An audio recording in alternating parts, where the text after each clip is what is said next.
시청자 여러분 안녕하십니까? VOA 뉴스투데이 시작합니다.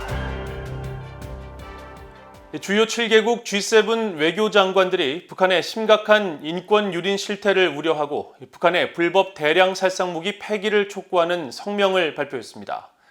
국무부는 한반도의 비핵화가 변함없는 목표라고 강조했습니다. 첫 소식 함지하 기자가 보도합니다. 미국, 영국, 프랑스, 일본 등 주요 7개국 G7 외교장관들과 초청국가인 한국, 호주, 인도 등의 외교장관들은 5일 발표한 공동성명을 통해 북한의 인권과 핵 문제를 정면으로 겨냥하면서 이 문제에 대한 해결 의지를 밝혔습니다. 성명은 북한의 인권 문제를 먼저 거론하면서 우리는 북한 정권의 광범위한 정치범 수용소를 포함한 북한에서의 인권 침해와 유린을 계속 심각하게 우려하고 있다고 지적했습니다.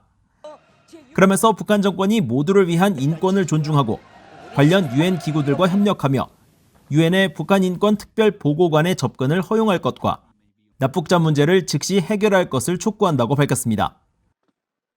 이어 우리는 여전히 북한 내 불안한 인도주의적 상황에 깊이 몰두하고 있으며 이 같은 상황은 북한 정권이 자국민의 복지보다 불법적인 대량 살상무기 WMD와 탄도미사일 프로그램을 우선시하기로 선택한 데 따른 결과라고 지적했습니다.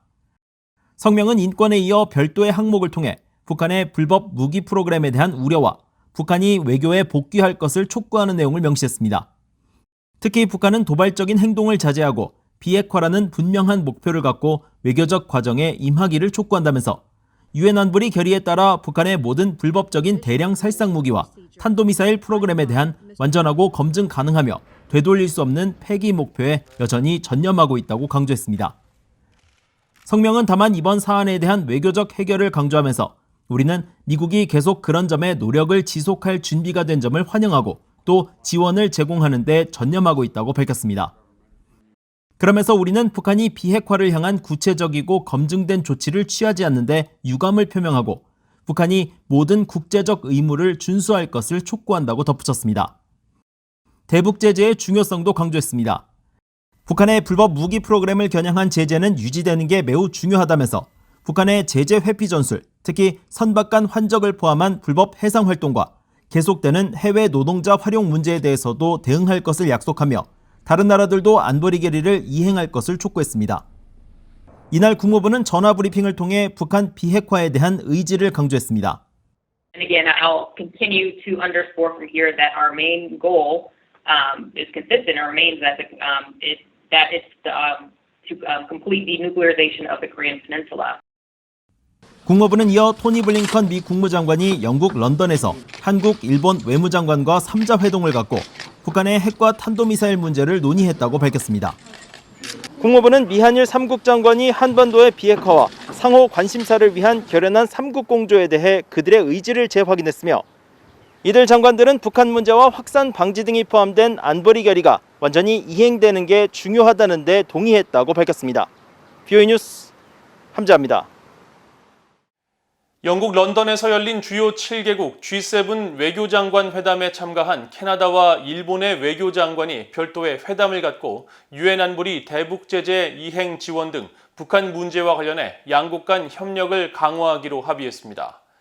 캐나다 외교부는 4일 보도자료를 통해 마크 가노 캐나다 외교장관이 모테기 도시미스 일본 외무상과 만나 북한의 해상 제재 회피 행위에 대응하고 인도태평양 영내 평화와 안전을 증진하는 것이 무엇보다 중요하다는 데 인식을 같이 했다고 밝혔습니다.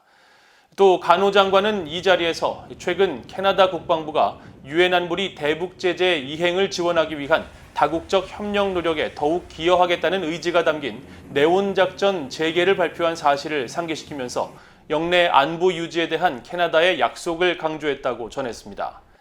두 장관은 또 북한 문제를 포함해 대중국 관계, 미얀마 군사 쿠데타 문제, 국제무역과 기후변화 등 다양한 분야에서 양국 간 긴밀한 협력을 넓혀가고 자유무역과 규칙에 기반한 국제질서 수호 등 공통의 가치를 위해 협력해 나간다는 데 뜻을 같이 한 것으로 전해졌습니다. 만성적인 식량난을 겪고 있는 북한에서 어린이 5명 가운데 1명이 발육부진을 겪고 있는 것으로 나타났습니다.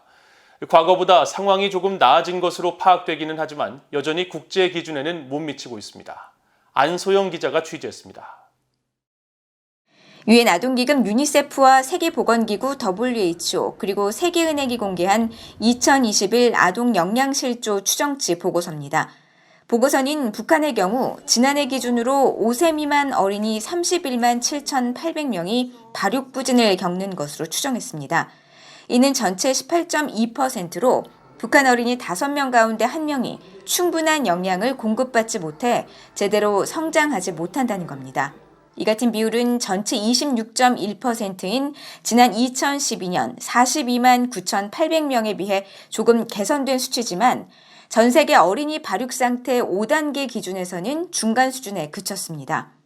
또 5세 미만 어린이 발육 부진 비율이 3.2%인 미국과 2.2%인 한국과는 각각 6배, 7배나 높은 수준입니다.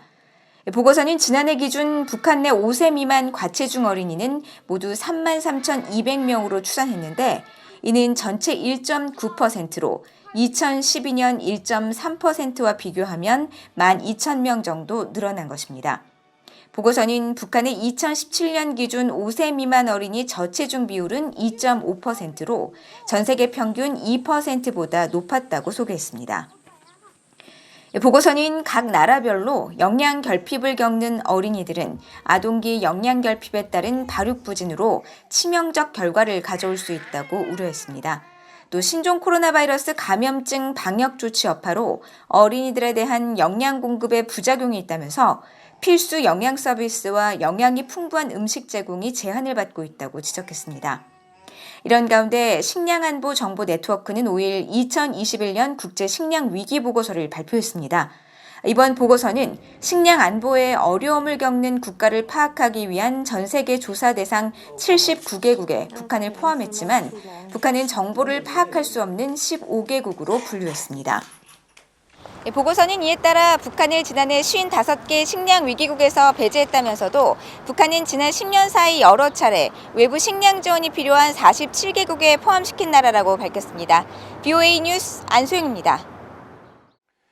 북한 등 적성국들의 조직적 해킹 등과 관련된 랜섬웨어 대응 등 사이버 안보 문제가 미국 부처의 최우선 순위 과제로 지목됐습니다.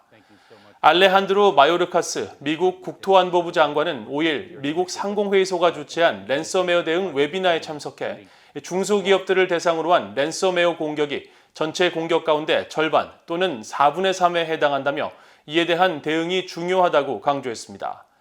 마요르카스 장관은 이어 중요한 것은 사이버 위협이 실제 우리에게 존재하는 것이라며 이에 대한 교육을 받고 정보를 얻으며 스스로를 방어하는 것이 필요하다고 덧붙였습니다.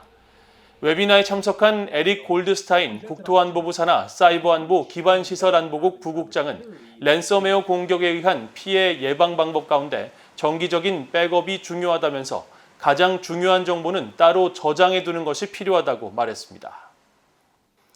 미국 의회 상하원의 대북 억지력 차원에서 주한 미군이 운용하고 있는 대전차용 공격기의 지속적인 운용을 촉구하는 결의안이 발의됐습니다. 미국 하원에서는 지난달 민주당의 앤 커크패트릭 의원 등 5명의 의원들이 참여했고 상원에는 민주당 마크 켈리 의원 등 5명이 발의에 참여한 이번 결의안은 현재 미국 내 9개 기지와 주한미군 오산 공군기지에서 운용 중인 A-10 썬더볼트 대전차 공격기의 연장 운용을 촉구하는 내용이 담겼습니다. 결의안을 대표 발의한 마크 켈리 상원 의원은 성명을 통해 공군 전투기 조종사로 군복무를 했던 경험을 통해 A-10 대전차 공격기가 지상군 보호와 미국 국가안보, 준비태세에 얼마나 중요한지 잘 알고 있다며 가장 효과적이고 효율적인 공격기를 계속 운용해야 한다고 강조했습니다.